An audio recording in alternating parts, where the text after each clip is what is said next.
This podcast is brought to you by Startup Socials, a global community of entrepreneurs built to connect and empower people in the startup ecosystem. Ladies and gentlemen, this is your brave host, Igor Shaifot, and we're running yet another episode of Startup Socials.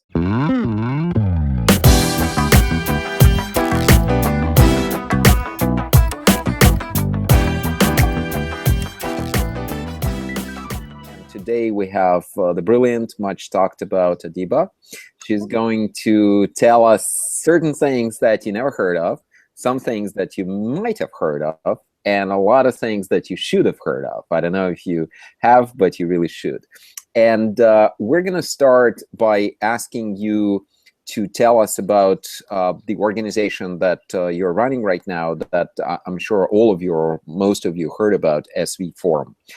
So Adiba, turning the floor onto you, tell us about SV Forum, what it does, your role there, and why we should read more about it. Great. Thank you, Igor. It's a pleasure to be interviewed by you and being on this podcast for Startup Socials. I love you guys, and we follow everything you guys do. So yay you. Basically, Silicon Valley Forum, what SB Forum stands for, functions as a center of knowledge, resources, and information on anything Silicon Valley. And what that means is that we do everything from covering the latest tech trends, so what's going on in the different tech industry that are really, really hot right now, that are coming as really hot areas in the future. And then we cover that, we create content on that, so we produce different kind of activities on that. It could be everything from full-day conferences to a seminar quarterly series to, different kind of workshops and corporate programs and other things. So that's one of the things. The other thing is that we also cover the whole startup and investment ecosystem. So encompassing everything from when you have an idea, but we do prefer if you're a bit later than just having an idea, at least it's a verified product, it's ready for the market, to your exit, basically. So what we do is yet again there, kind of cover different topics and support the startup entrepreneurs, the whole ecosystem, just to make sure to, help out in getting people to success. So whatever we can do there in helping the entrepreneurs, we do. We also have a lot of competitions and a lot of different matchmaking events and things like that. And then we also do specific tailor-made programs for everything from governments to corporations to incubators to, and it could be here and throughout the United States to international, all over the world, from Africa to India to Brazil to, I just got off the phone with Australia, basically. So, and last week we were in talks with New Zealand. So that now we have both neighboring countries here as partners. So it's mostly what we do. We're cooking a lot in our Silicon Valley kitchen, but it's basically because, and why we can do that and why you should, kind of connect with us is because we've been around for 33 years in Silicon Valley. So we're a very old organization and have connections to everything and everyone almost. But, being older than most of the companies in the area kind of gets you connected to everyone. It was funny because I was mentoring companies at Singularity University yesterday, and the chair for the AI group at Singularity, he was like, so because I was introducing myself to the companies that I was going to mentor, and he was like, I was actually the first, one of the first founders that organized the first event with SV Forum 33 years ago. I'm like, what? I want to talk to you. So we had a great chat after. I'm like, tell me more about that time. So.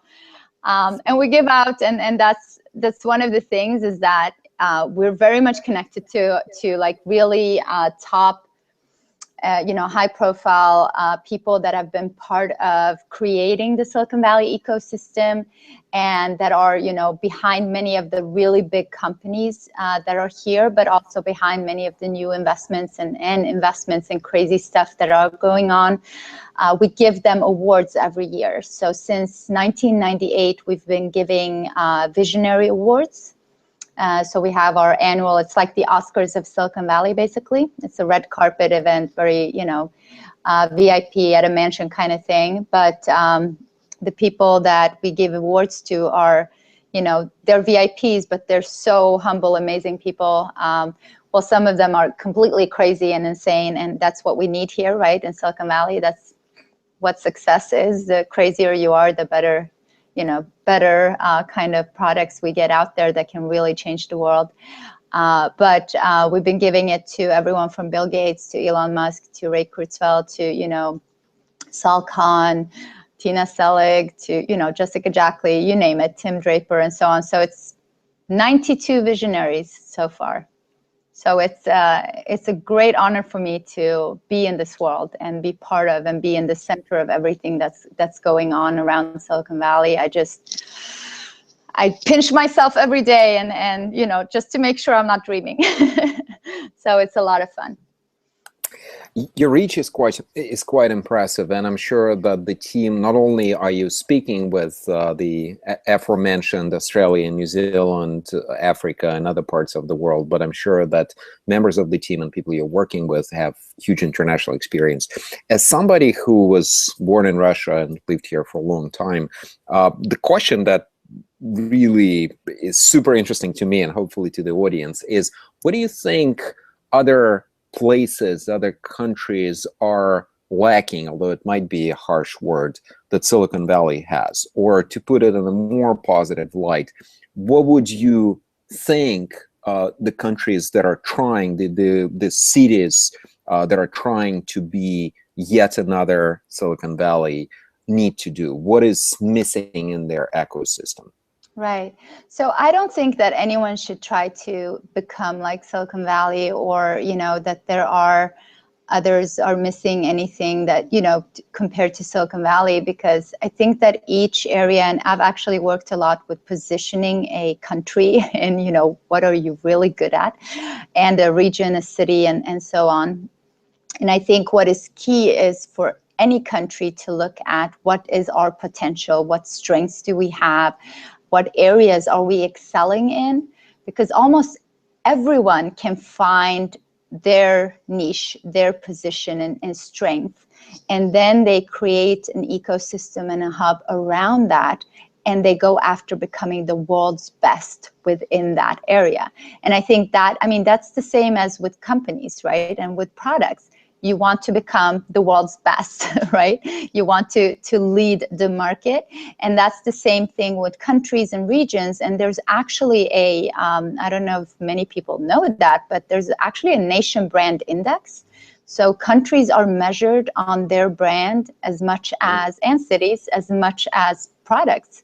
So that's how you can kind of see what is my country, my region being recognized as worldwide. So there are different kind of measurements that are connected to this, awareness around a brand for a nation. And that's where I've been doing a lot of talks on that, as well as, how do you find your core and how do you find your identity? And then build, because what happens when you start doing that, it grows by itself. So it creates a whole ecosystem, a cluster around this excellence. And that's what Silicon Valley is all about, right? It started somewhere and then it just grew. And basically it just became this amazing place without anyone actually saying, hey, we're gonna plan for it. It's just like we became best in something and then we just kept on innovating and being, world best in different areas. And that's what you can also look at for countries and other regions. So I think everyone can be Silicon Valley, but don't call yourself we're the Silicon Valley of this or Silicon Valley of that. And please don't have another Silicon something, because everyone should have their own brand and identity. And that, I think that's the best way to go against all the, typical names that you see out there. The interesting thing, though, continuing to build up on that question, lots of people from all over the world are coming to Silicon Valley. Every day you hear different languages spoken. Every day you meet exciting people from all sorts of different backgrounds with ideas that sometimes, unfortunately, have already been tried and proven wrong, although sometimes they're proving that something that was tried and proven wrong can work. But in terms of a concrete advice, because a lot of us, quote unquote, locals, including myself, give people very philosophical advice. Oh, be brave, try something. But in terms of practical advice, what would you recommend to somebody coming from, Poland, France, Sudan, etc., arriving here with a great idea, a little bit of money maybe, or very little of money, one or two connections, but typically not more than, one or two person they know, a little bit of knowledge about how things work out, but not much. In terms of concrete actions, what should those people do? Should they join some organizations? Should they participate in some events? Should they at first, even though they have a startup, try to find some job? What is the sort of short, for an entrepreneur arriving in Silicon Valley, to-do list? Right. So basically it's all about get off that plane and get to work right away. So you don't want to waste time on hiding yourself in an office and think just because you have an office, you can sit there and things will come to you. It won't happen. But first, before you even get there, before you get here to Silicon Valley, you should actually understand better what you're getting to. So understand what kind of market this is, prepare yourself for this type of market, create your customer target list, create your partner target list that you know are here in Silicon Valley, create your investors the target list where you see that, these will be very important for me to connect with and to get in front of. This target list you have might not be the first meetings you have here, but if you have a goal with what you want to accomplish of being here and you have a target for it, then you will work your milestones to get to that target. So what you do is you start getting into the right kind of environments to reach that target. So if it is that you set up, instead of having your own office, you set up at, you hang out at a co-working space where there are a lot of companies that are in this industry. You know that this co-working space has partnerships with the companies that are on your target list or investors. You know that you can get in touch with them by being in that kind of space and by being surrounded by people in a network like that. That's really key. But it doesn't end there. You can't just, again, kind of be there and think that things are just going to happen. But if you still have your, your mission, your goal in mind, and you continue to kind of work that, you look at and target, these are the type of events and activities that I should be part of. These are the different pitching activities that I should pitch at. These are the different kind of networks like Startup Socials, SV Forum, others that, I should be part of because they have all these different activities where it's easy for me to tap into the ecosystem just by, going to different activities. But make sure to not, tap out your whole time by going to things that are not relevant and necessary for your business and for your goals. So always have in mind, these are my goals, this is where I'm going, and follow that so you don't, go stray, right? Of course, you can go and party at, one of the parties here and there, and there are a lot of really awesome mixers I hear that Startup Socials have, and, stuff like that. But always, kind of have the goal in mind. That's another of key advice. And then, if I would add another one, make sure that you have your pitch ready. So when I say pitch ready, you need to have your pitch ready for all kinds of situations, everything from your handshake. When you meet someone, what do I say? When I am networking, how prepared am I, and what do I do with that? So basically, you know, I have this opportunity. I might not have this opportunity again with this specific person in front of me. Make sure that I'm making the most of that opportunity. So, you know, everything from handshake to on stage, you know, 2, 3, 4, 5 minute pitches. Prepare that and take it really seriously, but have some flexibility. You don't have to be a stiff person that always just rabbles out your. Have some, you know, spontaneity in it as well. But I mean, Silicon Valley is show business for technology. So it's you know, you're basically coming to the entertainment center as well, and pitching is part of that. So you have to be able to kind of speak for yourself and talk about what you're doing, showing passion for it, and doing, you know, making sure that you have all the data. I mean, I can talk about this for hours, what kind of things to make sure to have, but that's another. So be prepared and have a good, you know, pitch to go out and talk about. And another one that I would like to emphasize, which typically, you know, international entrepreneurs, or, you know, people that are not used to the Silicon Valley ecosystem and the lingo and how things work here, the culture, is the follow-up.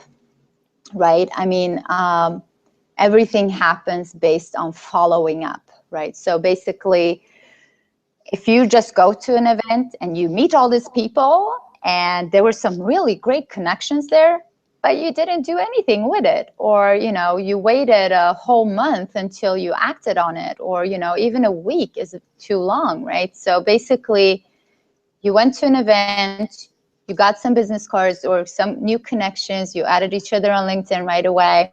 It's one thing, make sure to do that right away, but also follow up with an email and remind this person, you know, who you are and what you do, and maybe and hopefully that will lead to a even better potential and connection in the future. I mean, I only knew 5 people when I came here to Silicon Valley, and now I'm leading one of the largest networking organizations in the Bay Area. So it's like, you know, it happens, and it's my first connections that have led me to this. So it's, you know, that's how it kind of works in Silicon Valley. Nurture the openness and sharing culture that we have. Don't take it for granted, because you need to actually be active and not just think that it comes to you, because it's a natural culture. But yeah, that would be some of the advice I would give. But again, I could talk for hours about when I do that and some other things. Yeah. You've seen lots of entrepreneurs, lots of startups grow, succeed, fail, fall apart, sell, get disappointed, get encouraged, etc., etc. I'm sure that over time you've formed a pretty good idea to answer the following sort of double question. So talk all you want. It's going to be a complicated double question, but very connected. One part, what are, I'm sure you have an amazing answer. One part is, what are the prerequisite qualities? What are the prerequisite focus areas, you know, on growth, on PR, on marketing, on product, I don't know, on distribution channels that you see in startups that succeed? And the second part of the question is, what sets apart those startups, those entrepreneurs that actually get it, that actually do it? Is it luck? Is it hard work? Is it talent? What is it? Right. Okay. So those are 2 big questions. So just to, for your first question, I think that definitely what we see succeed more than, you know, fail is when you have gathered yourself with a great team. So you actually have, you're not, you know, alone or with just another person. You're not everything. You need to build a really good, strong team around you. Just like I have the most awesome, best team in the world. but it's, you know, kind of, that's one of the pillars, I would say, is you see there's a tendency that the team is great around successful companies, but it's not just the team is great, it's a good combination of, you know, different experiences in that team. So it's not just all of them being the same, right? Being just the same is not gonna get you there. You need to be diverse and understand that your market is usually diverse. So you need to understand how to gain and get to your market. Another thing is, of course, to not be afraid to go after customers. Sales is important, so you have to get to sales right away. You can't just wait until you have the perfect sales pitch or the perfect product to show. Get out there and start getting it out in the market and talk to your customers, because if you are making some radical changes or having to pivot or whatever you need to do, then your customers are going to tell you what you need to do for them to actually buy from you. You can't just guess and then you've already tapped out all your resources and boom, you are going out to the market with this perfect product, but it turns out your market don't really want it. You know, they just, hey, this is not for us. Too bad for you. You put all this resource and energy into it, right? So that's another kind of key aspect, is go out and talk to your market early before you are already done with your whole ship. Go out when you're just, you know, putting the pieces together and you're just so you get someone with you to understand how to develop your product further. Another thing is to ensure that you have, that's also something that we see around companies that are succeeding, and, you know, companies that are not really working out for them, maybe they didn't have a good kind of network around them of advisors, of mentors. Investors have been wrong in the company. They haven't really been, you know, good for the company, maybe good for other companies, but not their company. So there are ways of, you know, kind of understanding better what are the needs for my company and where do I see it going, and who are the people that I would like to have with me on that journey, and what kind of advisors and mentors and investors do I want to, this is besides, of course, the team, right? But the other people that are also very, very important for your success is the ones that you surround yourself with, that will open doors for you, that will help you to strategize on your future vision and so on, because we're not all born leaders or born, you know, visionaries. We need help and we need support to get from our mentors and others, right? So, I mean, I have an awesome mentor. As the chair of our board is my mentor and kind of helping me in how to visualize and working with the vision for us. So it's really, really important to think about that. And that goes also with the fact that just like you think that you go and pitch to investors, you go and pitch to get different people, but you have to also interview them. You have to understand who is it that you're, you know, basically partnering up with, right? I mean, you can't just do that without knowing who you're going to be in bed with for years, right? You have to be able to know their different weird stuff that they have going on, or if they have skeletons in their closets or whatever, you know, will come up. So you do your due diligence on those that you want on board as much as they will do due diligence on you. So that's a two-way street. And I think that is really important. And a lot of companies, they just get, or entrepreneurs, they get all excited. Someone wanted to work with us and these are, you know, and then they forget to check who that someone is. And then they're stuck with this person or this, you know, investor or someone, and it will just, you know, not work out in the long run. And they had to get out of that mess. So that is one of the key things as well. And for many international entrepreneurs, where we see that they have maybe sold away way too much of the company to investors, you know, in the beginning. So they are so diluted. And that's also one thing, is to really understand that if you want to get into the Silicon Valley investment community here and kind of start pitching to investors here, you know, don't come with so little left of your company that, you know, you're going to get so diluted that you don't really have a chance of having any kind of say in the company anymore. Or, you know, that's also something that's really sad, really, because in many cultures or many countries that we see that where entrepreneurs are coming from, where the angels have taken so much of the company. Yep. And so that creates problems when you're coming over here and you're trying to raise a larger round and a follow-on investment and so on.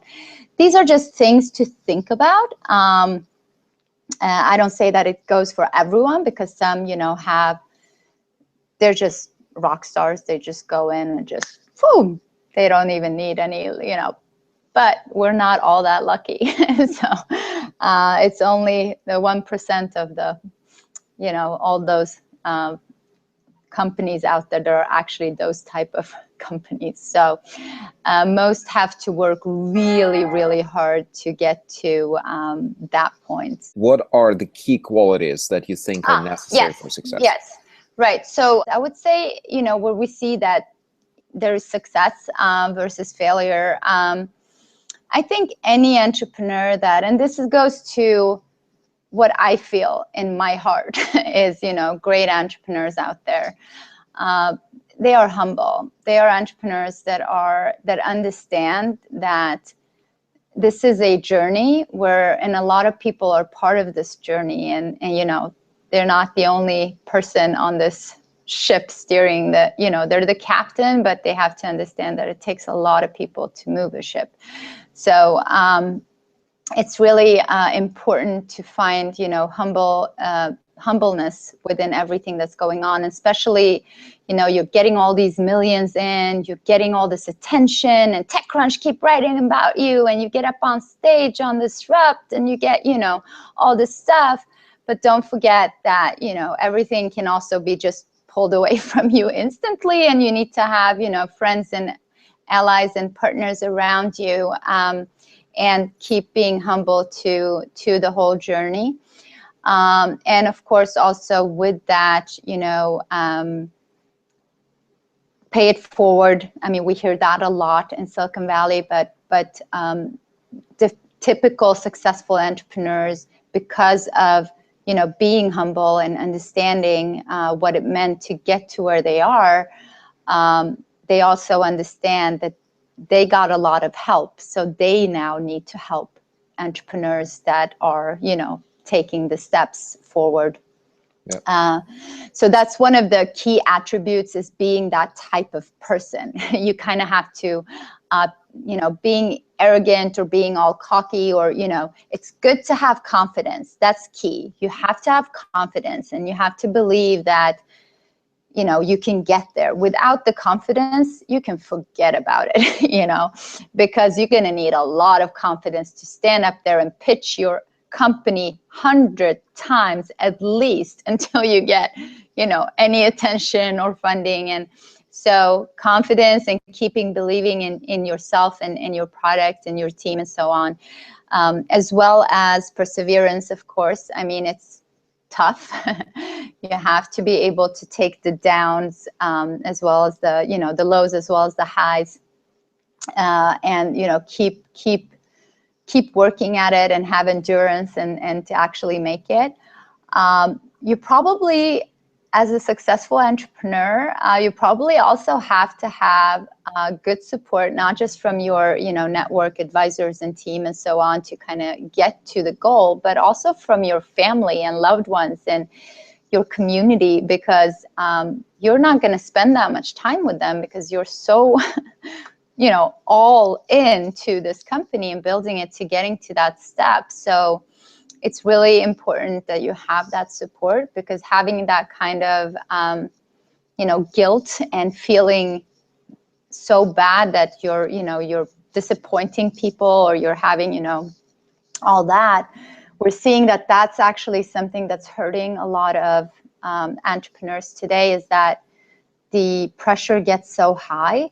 And some of them have pressure not just from the market, but also pressure from, family, and pressure from, so in the end, we're all human. So we're going to collapse. So basically make sure to take care of yourself, and, have, your loved ones around you, and understand that that's going to be very important for you to keep balancing that, so you don't tear yourself apart and burn yourself out. Because, I mean, I'm one of those people. I can run and run and run and run, and I don't even notice. I just run and, you know, and then boom. But it's like, you know, and that's where my husband comes in, and he just like, okay, let's step back a little bit. Okay, now you're running too fast, too much. Let's, you know, slow down a little bit and, you know, kind of take a deep breath. And yeah, so it's really important to have that balance, because here in Silicon Valley especially, it can get very overwhelming, very fast. So kind of get that. Other things that we see is, and one of the key things that I always talk about is, why are you doing this? Successful entrepreneurs usually are building a company for the right reasons.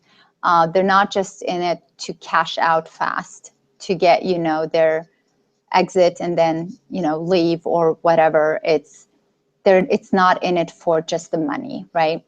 We all want to have good, you know, good enough life and have, you know, great lifestyle and all that. But in the end, if we really, really believe in something and we're really, you know, doing this company because we want to achieve something, we want to change something, we want to, you know, we have this dream of where we want this to go and who's going to use it. And we can see ourselves like in, oh my God, my product is going to be used by all this and help these people.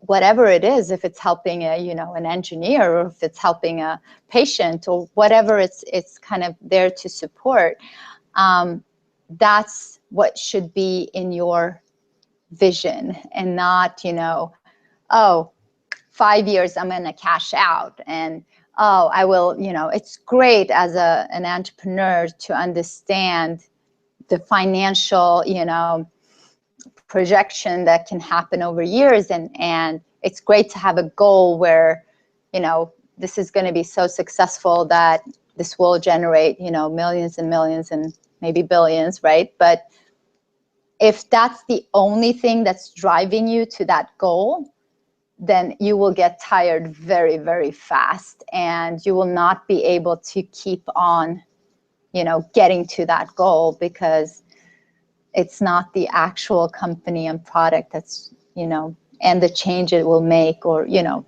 the effect it has that is driving you, if you know what I mean. So that's what I would say is a great difference between successful entrepreneurs and less successful entrepreneurs. And then, you know, there are tons of typical things you can say, like, not everyone is a CEO. For God's sakes, it's like, it's not something that you just, you know, just because you started a company, it doesn't mean that you have leadership skills or that you know how to build a company. You might not be that person. So you have to understand your own limits. That, you know, a successful entrepreneur understands that if I'm not the one that knows how to steer the ship, then I should, and why am I saying ships all the time? It's like I'm still working for Silicon Vikings. But yeah, so basically it's, you know, just knowing your own limitations, and that others can step in and do what you can't do, because if you're not born leader or born CEO, then someone else has to be, because it's really important that you can see that and what's needed for the company to get to the ultimate goal. So yeah, that's some of the change or differences that I would say I see. Yeah.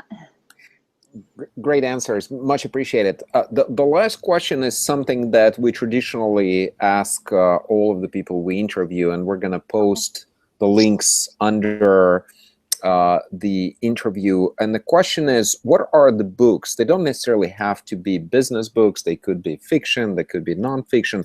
What are the books that you would recommend, or the books that made some impact on what you are doing, or the books that you just basically some great books that you would recommend to entrepreneurs listening to us that they should definitely read them? Again, not Right. necessarily business or technology books. Right. So I have so little time to actually read books. What I read instead is blogs for, you know, and I do read books, but when I read books, I actually read super fictional books. Because when I have time to read books, that means I'm on vacation.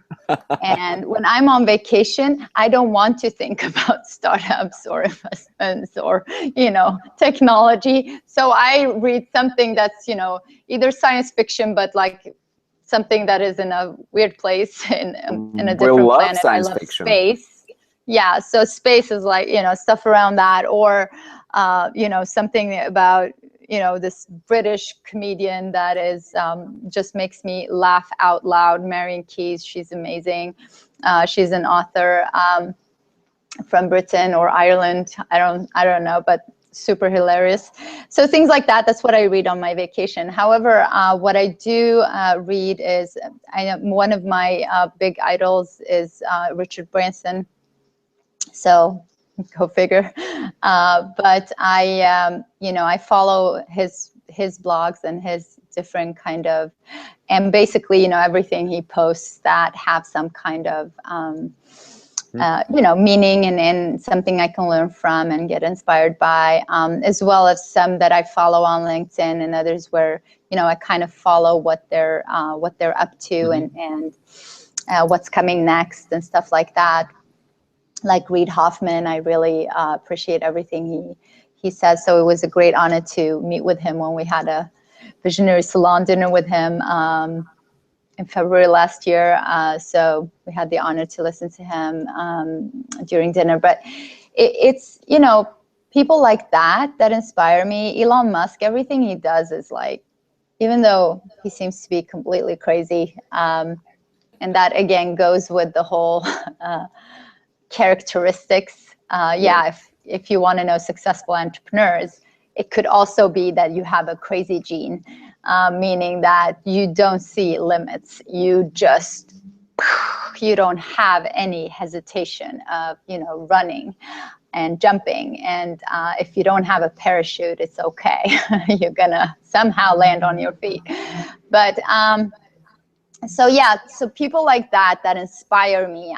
I follow what they do and stuff like that. When I, you know, during the everyday kind of thing, before I fall asleep, I usually read most of the things I read. So sometimes I have nightmares from it because it is, you know, crazy stuff like the robots are going to take over and stuff like that. Although I think it's awesome that AI and robots is going forward so much as it is, and the development that's going on.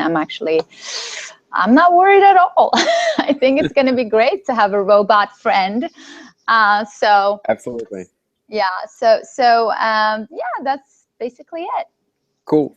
I would venture to actually recommend the great book on Elon Musk by Ashley Vance, and there are a couple of really great books by Reid Hoffman. One is The Startup of You, and the other one is The Alliance. Yep, exactly. Yeah. So we'll post. You don't need to write this down, guys. We'll post those. Right. Links. So actually, I must say, Adiba, real pleasure. Thank you so much. Lots of great advice. I've been thinking about the stuff that you're talking about. Thank really you. Great. Much appreciated. Thank you. We, ladies and gentlemen, if you haven't yet, you really should, but I'm sure you all have either heard of it or gone to it. There is SV Forum. They exist on Facebook, on Twitter. They have a website. They have tremendous events. They have great following. So please, again, we'll post those links. You don't need to remember them or write them down. And Adiba, thank you so much for taking time to talk to us. Thank you, Igor.